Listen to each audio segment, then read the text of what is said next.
ஹாய்ங்க.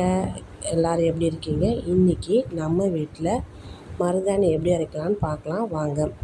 அதுக்கு ஒரு கைப்பிடி மருதாணி இலையை கழுவி எடுத்துக்கலாம். ஒரு நெல்லிக்காய் சைஸ் அளவு புளி போட்டுக்கோங்க. நான் 6 கிராம் சேர்த்துருக்கேங்க. 2 ஸ்பூன் சுகர் போட்டுக்கலாங்க. கொஞ்சமாக தேவையான அளவு தண்ணி விட்டு அரைச்சிக்கோங்க. ஏன்னா மருதாணி தண்ணியாக இருந்தால் நம்ம கையில் எடுத்து வைக்கிற முடியாதுங்க. இந்த பதம் வந்தால் போதுங்க. இந்த அளவுக்கு அரைச்சாலே நமக்கு போதும்.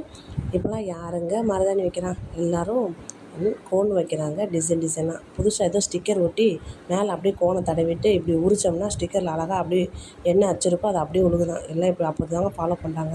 நிறைய பேர் மருதாணி இருக்கிறதே மறந்தே போயிட்டாங்க. நம்ம ஏங்க மருதாணி யூஸ் பண்ணுறோம் உங்களுக்கு தெரியுங்களா? நம்ம உடம்புல உள்ள ஹீட்டெல்லாம் குறைக்கிறது தான் நம்ம மருதாணி வைக்கிறோம். ஏன்னா மருதாணிக்கு குளிர்ச்சித்தன்மை உடையதுங்க. எப்படி இருக்குன்னு பார்த்து சொல்லுங்கங்க. நான் 1 ஹாராக மருதாணி வச்சுருந்தேங்க.